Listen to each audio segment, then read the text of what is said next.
All right, thank you all for coming out today. As Seth said, the theme for today is in dreams.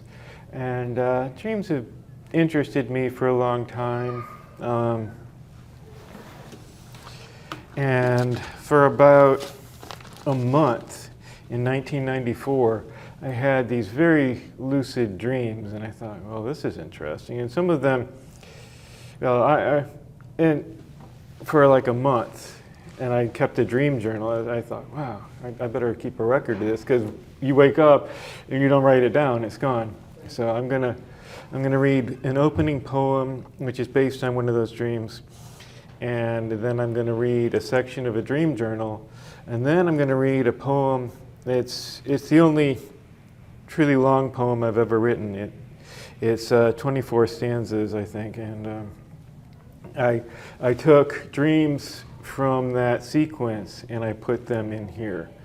So, along with some other things. But and then then I'm going to read some other newer poems that involve dreaming in one fashion or another. So, without any further ado, I will start with a poem called Moondial. Deep in the velvet blue of night, I dreamed of the silver face of Taurus hanging high above me. It was suspended like a buffalo head in a Sundance ceremony, but there was no cotton tree to support a tether between me and the bull. Instead, I looked deep into its brown eyes. Instead, as I looked deep into its brown eyes, I heard in my mind the word gnomon as lightning flashed between us. The word means interpreter in the original Greek and also refers to the pointer on a sundial. But as I stood in an array of dreams, each telling a cryptic story, I sought to put together the pieces of this cosmic puzzle, partly by interpretation and then again with knowledge I had already acquired. For in this moondial of dreaming, I had to aspire to the father word of gnomon, which is gignoskine, meaning to know. And now I'm going to read two entries from my dream journal. 1994, the first one is from June 12th. This big rock came flying across the sky. It was about 10 feet wide, color of sandstone. It landed next to a stone wall. A man lived there who had been healing me. He had wrapped my arms with cloth and clay and set them with his fingers. I looked at the rock with curiosity. I noticed that the corner piece of the wall was missing. The rock looked like an exact fit. While I was sitting in the field outside the wall pondering these things, a wise and powerful woman, the man's wife, came out to tend to me. She wrapped my arms also, but she put writings on the cloth.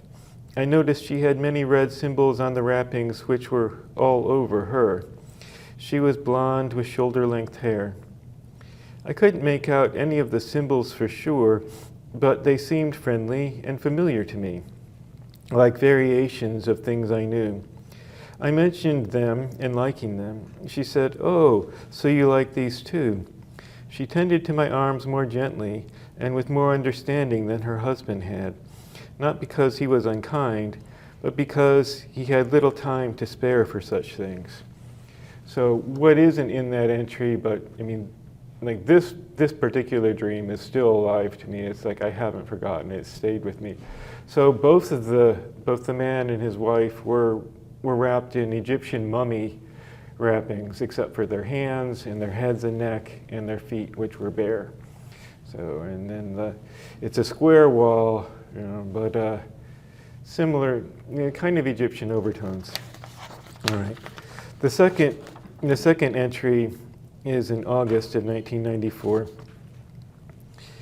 I went to Mars with a friend. We were in a suburban neighborhood looking for bicycles. It was like here on Earth. I looked up into the sky. I saw Christ crucified in the heavens. He was like a flaming rainbow. The belt of Orion was part of his cross. and his crown was the 7 stars of the Pleiades. I knew this meant that the sacred ceremonies of the Hopi Indians and Christianity were harmoniously linked together because the Hopis used the Pleiades, the harmonious ones, the ones that cling together, to time their Kiva rituals. It was only after having this dream that I discovered that the Pleiades are close to the belt of Orion, like in my dream. So this poem, The Desert City, is my attempt to kind of put into words these dreams and hope that, some understanding of them can come out, or at least, maybe other people can understand it, or I don't know. If you like dreams, I hope you like this. All right, The Desert City. All that we see or seem is but a dream within a dream. Epo.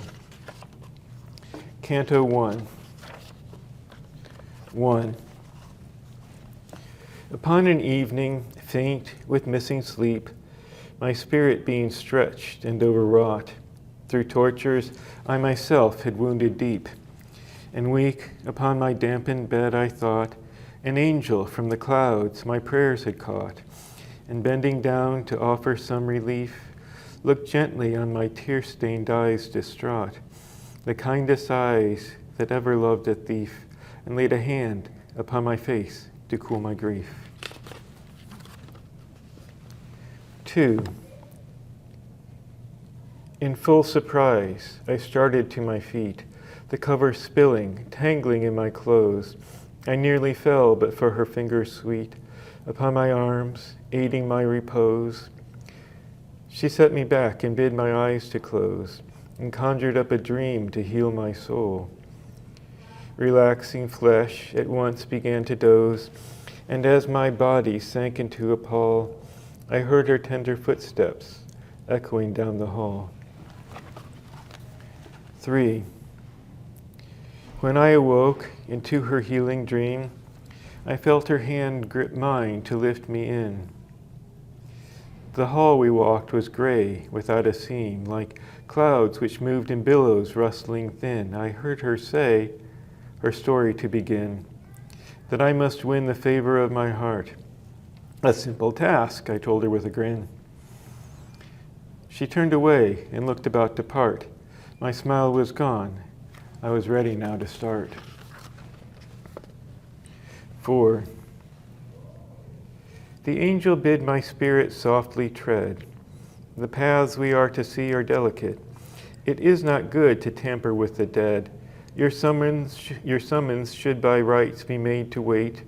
But since you call with angry tongue for fate to lift you from the warm and tiny frame, I have no choice, your passion to abate. Your calling yet may strike an angry vein, so I bid you your passion to restrain. 5. Your many solemn questions we have heard. You ask about the fate of man on earth, where numbers grow and thinking is absurd, where greed holds truth a hostage from her birth, where countless tears are shed beyond their worth in silver. Hollow vacant eyes speak death welled up inside the frame which pounds the turf. Shattered frames spit out their final breath, and holy vows fall flat and withereth. 6. She pulled aside the curtain of the hall, which like a sheet concealed an awesome scene. A mighty town outstretched upon a wall of lapis stone, whose walls were crystalline. Each house was built of stone which bore the sheen of tears long soaked, the salt of which had left a whitened stain upon the blue marine. This is your heart, she said in tone bereft. I looked, and then my eyes beheld the cleft. 7. A blackened wound from cannon's ceaseless hail crevassed the town. I startled at the sight. of broken walls from years of dark assail, of countless homes whose faces once were bright. No bodies walked the streets of that blue night, yet life dwelt there, hid deep within the ridge. The angel pointed over to the right, across a canyon on a crystal ledge. An endless row of canyons line the edge. 8. A chasm deep between opposing sides. The peaceful streets lacked weapons to defend. The volleys beat in full and ceaseless tides, with cannons blue the city walls to rend. A bearded man gave orders to attend the ceaseless war against the town so sweet. My battered heart within my breast could mend if he would cease his pounding of the streets. I cried out, "Stop." He only took his seat. 9. The angel took my hand and down we flew. Into the wound with cannon whirring by, the space grew dark before the end we knew of shattered stone and dust which made me sigh. To think of all the pain and wonder why this lovely town was mercilessly sieged, I turned my head and saw the angel cry. A darksome night of suffering has seized this town whose noble banners once were warmly breathed. 10. We traveled deep into the lapis rock, which formed the canyon walls on either side. A broken room was found to interlock with cannon's ditch, which had opened wide a wall and let us step our way inside. "Quiet now," she said, and faintly smiled. "This room's untouched for all their chide, an ancient secret they cannot defile, a lovely toy to ease our hearts a while." 11. We stepped into the chamber's yellow glow. She took me to the center of the room. "Look up," she said, "and maybe you will know the mystery hid deep within this tomb." I looked toward the chamber's vaulted dome and saw a slot of rectagonal glass, of sapphire. It was colored like the stone, a picture of the earth set in this pass of ocean's bluish light and dream's morass. 12. A puzzle made of interlocking stones, of amber and of topaz were the earth, a glowing light whose color set the tones for kindness, warmth, friendliness, and mirth. I wondered what the secret's ancient worth would be for our unlocking of it now. I gazed at it as if upon a hearth. The evening's warmth left sweat upon my brow. I felt my soul slip free from flesh's warm bough. 13. I seemed to rise toward the colored glass and turned to see my body hit the floor. I shuddered now to wonder what had passed. The puzzle caught me upward as before. The closer I approached it more and more, it seemed a real planet, for it twirled. My spirit wanted only to explore this dark new space, this unknown world. The glowing embers of the stars were now unfurled. That's the end of the first canto. And there are 2 cantos, so we're about halfway through the poem. And now we're entering the dream within the dream. So, Canto 2. 1. I fell toward the misty atmosphere and turned to see Taurus in my view. I saw a face in pain and most sincere, the Pleiades, his crown of thorns anew. A rainbow flamed upon his body dew. Elnath had pinned his right hand to the cross. The other bled where Cetus Menkar spewed. Mintaka bound his feet against the cross. The flaming colors burned flesh back to Logos.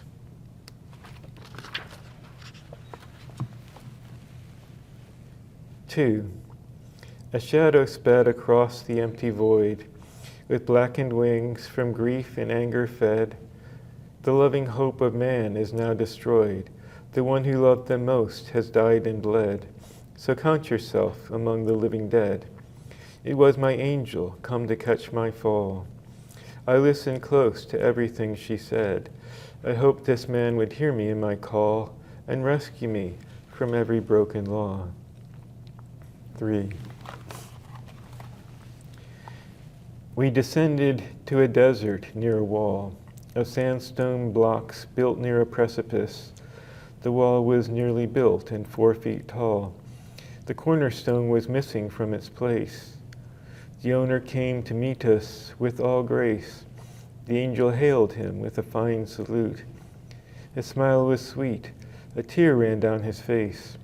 At their embrace, I watched and stood there mute. She introduced me as a man in good repute. 4. I bowed before the honored one in awe, a gray-haired man with little time to spare. He touched my head. I felt a hatred thaw. He looked up, then borne upon the air, a sandstone rock came flying, slow and fair. From some unknown hand it had been thrown, and landed near the empty corner square. The dusty yellow sand, to breezes blown, gave tender whispers of a truth now known. 5. The master bade me go into his hall to visit with the servants while I rest. His business would detain him at the wall. I walked within the courtyard as a guest. Its glittered sands with lilies white were dressed, and walking with such creatures of the air, among their graceful movements being pressed, relieved my spirit of its dark despair. I full rejoiced to see this desert city fair. 6.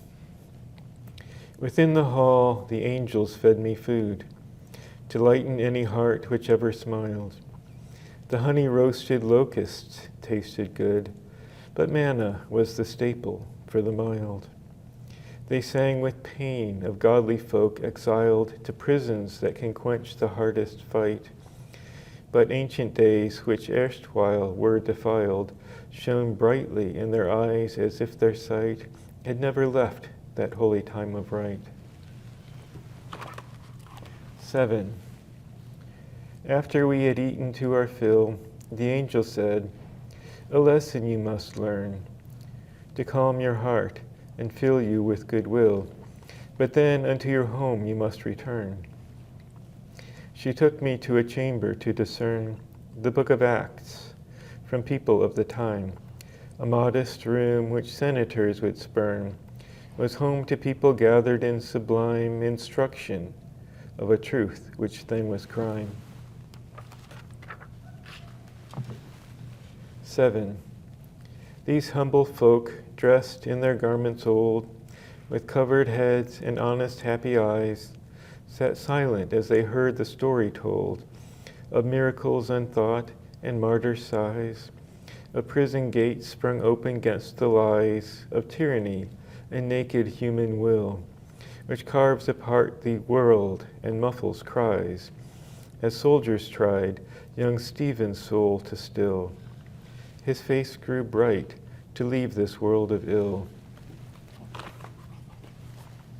9. I woke to see the night's scarred face shining through the skylight overhead. Orion tossed his darts about the place. Their shafts of light fell blue upon my bed. Across the sky lurked Scorpius, blood red.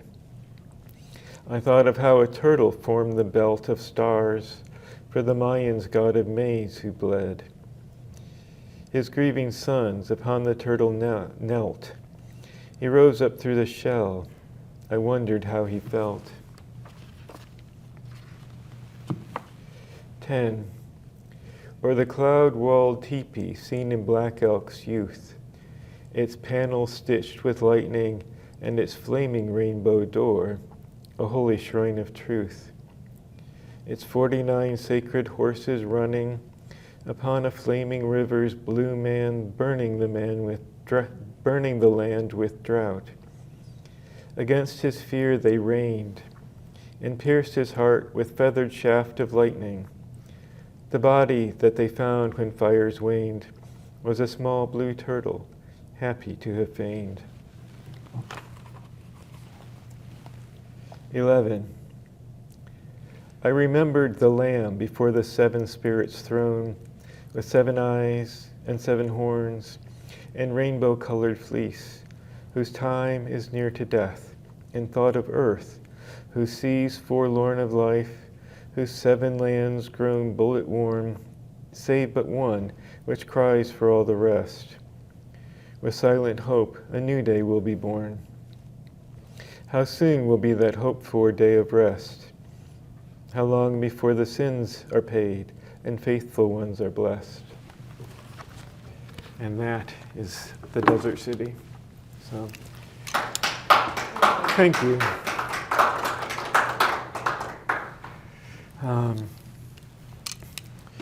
So yeah, those dreams are very important to me, and I'm also very interested in Native American teachings. So I've read the Book of the Hopi, and that's how I know about the Kiva ceremonies and how they use the Pleiades to time them. Also, Lakota teachings are interesting to me. Black Elk was Lakota, and he had this great vision. And the one stanza is just one part of that vision. But he was like 9 or 10 years old, and he fell into a deep sleep, and his parents thought he was going to die. He was out cold for days. And when he woke up, he had had this great vision. And he wrote it down along with a lot of other history and information in a book called Black Elk Speaks. And then the Mayan constellation. So the belt of Orion, those 3 stars are a turtle for the Mayans, and in a lot of Native American Indian religion, this is called Turtle Island, where we live.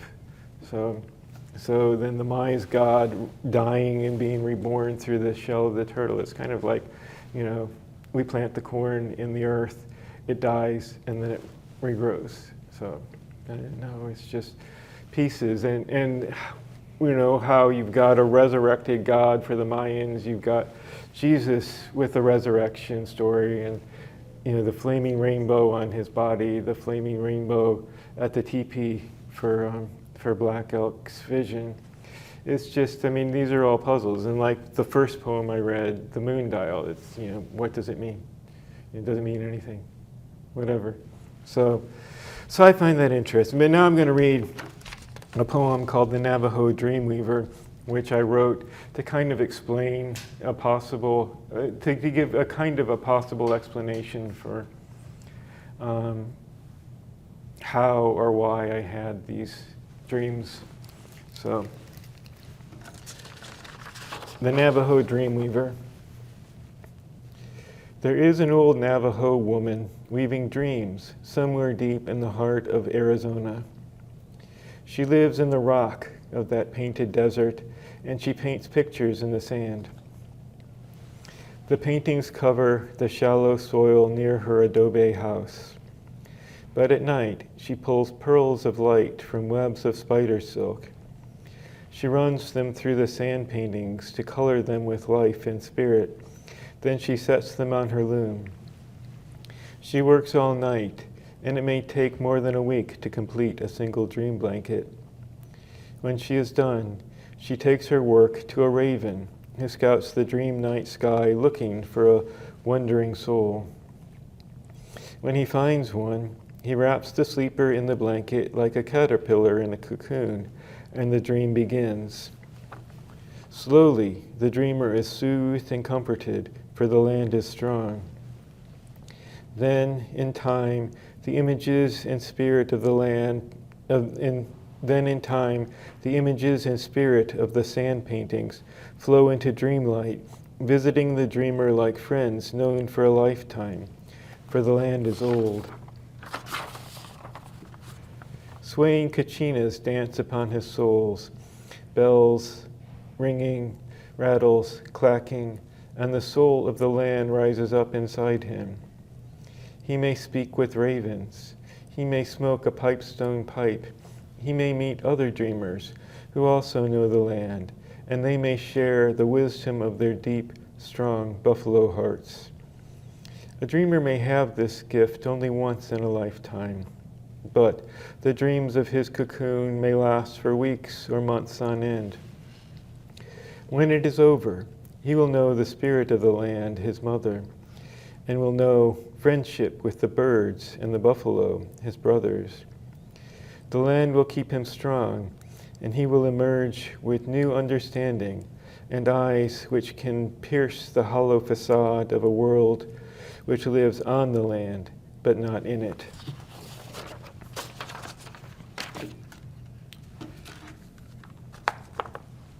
The rest of the poems are mostly written in the last 4 years, although a couple of them are older. I'm going to start with Songs and Stories of the Night. The synergy of stories squeezed from the heart enwrapped your ears, where eyes delight. Old songs return with polished tones, pulled from the night by silver horns. And the moon confides in me the secret metamorphosis of love.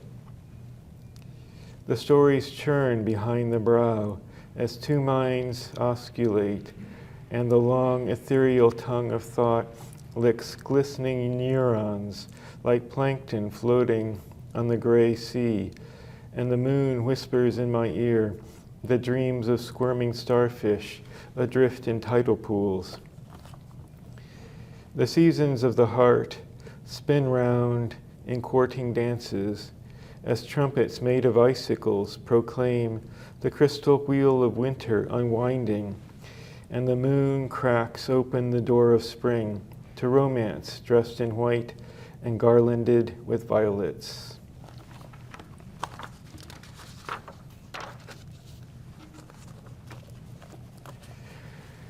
The boxes. Sheltered in dark wooden boxes, in an ethereal closet whose only key is a heartbeat, everyone keeps a mystery. Let it please you and tease you. Breathe lightly of its fragrance. If a secret pulse beats out the combination to a room, a bony finger unlocks the door, and the door creaks open for your sight. Enter lightly, with nothing save a candle. For mystery is a shadow, and she may be your only reward.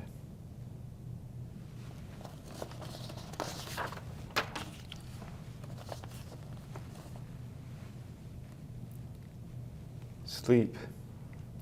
When this thick woolen blanket, which is my daily life, falls heavy on the floor, and Psyche flies into the realms where shadows are her shore. My restfulness is troubled by unforgotten dreams, records of a broken life tearing at the seams.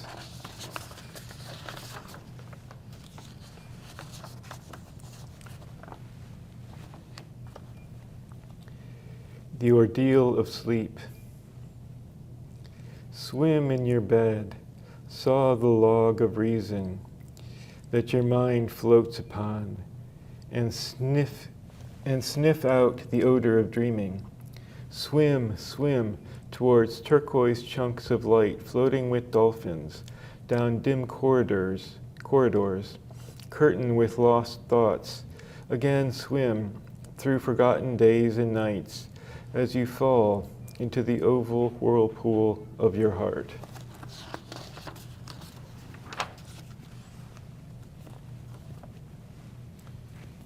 the intermittent causeway in my brain, built on bone and neurons, through the flood of rage and sorrow tempering my blood. I flex in courage, burning from the strain as tender feet walk lightly in the rain, and love careens the causeway, pulling loads of blind emotions, torturing the roads and skidding into ditches wet with pain.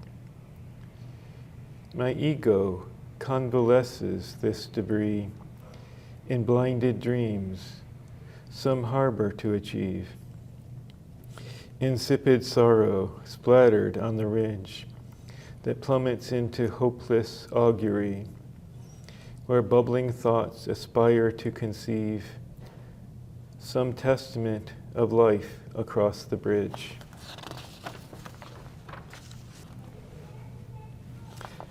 This one's a little darker. It's called Blood Music. Feel beneath my rib with your finger. Can you detect the pulse of my accordion heart? Does it distract you to hear the music of my blood that some monkey in my chest squeezes out with arms and fingers? A bloody polka, like some gypsy vampire squeezing the last drop to play the organ of enchantment with his ivory fingers. And all your words are dancing in a two-step in a mirrored hall with phantoms of surly lovers who cast no reflections, but the mirrors are clouded with scenes from your dreams and nightmares, and the terror wells up inside you. And in this dream, you slip your hand into my chest, and you pull out a red carnation dripping with blood as the music stops and you wake up sweating in my bed. And this is the last one I have prepared. It's called Dream Mist.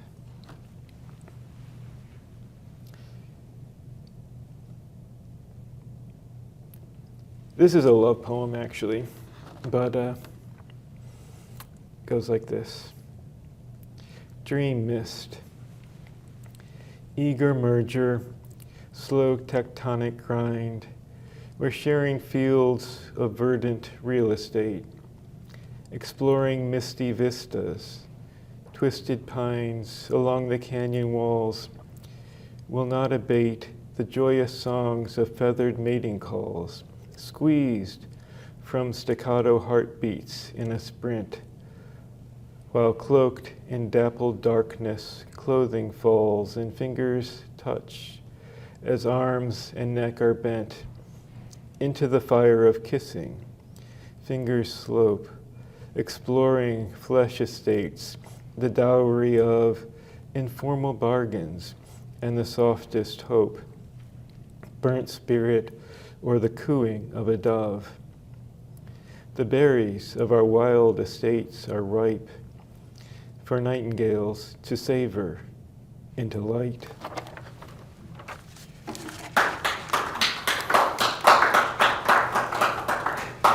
Thank you all for coming and listening, and I hope you enjoyed at least some of those. And now I will open it to question and answer. John, you talked about the importance of dreams. Yes. Having written those poems about dreams, what was your kind of response as you kind of brought those to life? Well, it took me 3 months of full-time work to write The Desert City. I mean, I spent a lot of time just thinking, it's like, I've got these dreams, which ones should I use? How do I come up with it? So the angel was a construct to tie them all together. I did not dream of an angel, but I had the other ones, and it was like, I don't know, I was thinking, these dreams seem to be important, and yet, how do I understand them? So I spent time looking at Native American Indian teaching, looking in the Bible. The last stanza is a little piece I pulled out of the book of Revelations. There's this lamb with 7 horns and a rainbow-colored fleece. And I mean, to me, the 7 horns are the 7 continents, because horn means strength, I think, in the original Hebrew. And you know, what are we doing to the planet? And so the continent that's crying is Antarctica, because, you know, global warming. So, you know, I tried to put things together in a way that would, you know, let other people see it and maybe ask questions themselves. And I guess that poem is more of a question than an answer, and hopefully, you know, people will think, well, what does that mean? Yeah. So, did I answer your question, Bruce? So John, you wrote those chronicling of the dreams in the 90s, right? Yeah, it was 1994. And contrasting 1994 to 2024, having had a long time to kind of digest all those elements of the dream, how is John Barnes different in 1994 than he is in 2024? Well, I was very interested in these things. There used to be an organization called the Native American Indian Center of Central Ohio, and they would have powwows every Memorial Day and Labor Day, and I found them very interesting. It was founded by a granddaughter of Chief Sitting Bull, Lakota granddaughter of Chief Sitting Bull, and she came to Columbus because it was the biggest city in the country that was named after a person she did not really like. So yeah, so we went. So there is a man named Leonard Peltier who was accused of killing an FBI agent when they did a raid. So the underlying situation is the sale of uranium rights to the government, and that was considered to be a matter of national importance. So there were we took, I think, 2 bands, maybe about 10 people. We went to Leavenworth, Kansas. We were supposed to be able to see Leonard Peltier. They wouldn't let us see him. But we did have a sweat lodge. That's the only time I've been to a sweat lodge. And it was, and we fasted, at least some of us fasted for like 7 days before it. The sweat lodge was very cleansing to me. It was an experience unlike anything I had had before. So, but I have kind of fallen away from them, and for a while I was very deeply interested in religion, and in particular the native teaching, and but even in the Bible, the prophets were like people who had visions, and that's how a lot of the Native American Indians determine, they go on a vision quest, and you try and get a vision, and these are teachings from the Great Spirit, and dreams are considered to be the same thing. So, some dreams are ordinary. I felt that some of these dreams were important, and that's why I wanted to put them in poetry and preserve them. I mean, they're nothing like on the order of Black Elk's vision, which is revered by a lot of Native Americans. And one of the things in that is, we're waiting for the greening day. And he says that the earth will become as one creature. So that's an interesting thought to think about. Questions, religion, meaning, I don't know. I guess I kind of digested it. The dreams are still inside me. the questions are still there, but I feel like I kind of answered the questions enough for myself that I'm no longer searching.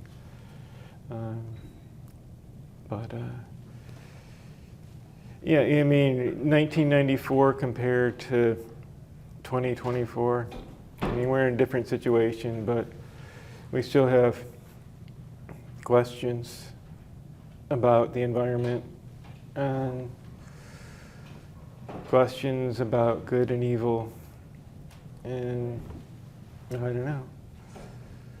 And the first 5 stanzas are kind of about my saying, what does it all mean? Where is it all going?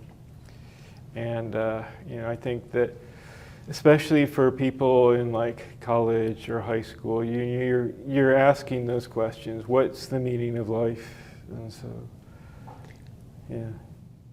Can one get a copy of Black Elk's vision? I mean, a book of it?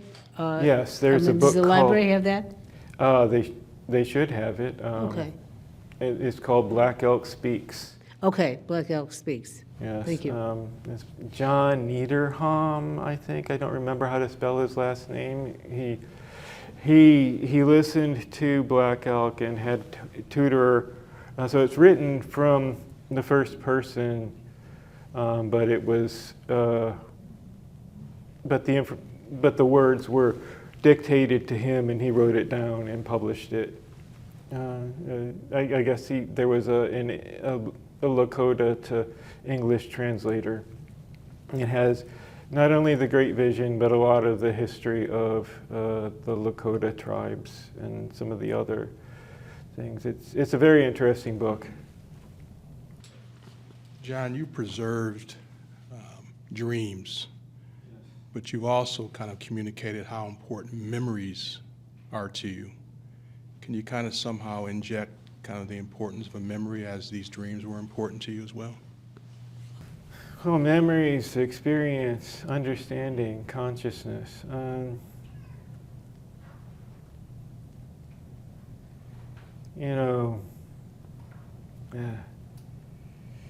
I try, when I'm writing a poem, I'll have an idea, but often I have a feeling about an idea. And I try to put a feeling into words that might be interesting to somebody else to read. And instead of just being my feelings, it's written in such a way that maybe somebody else can put their feelings into it.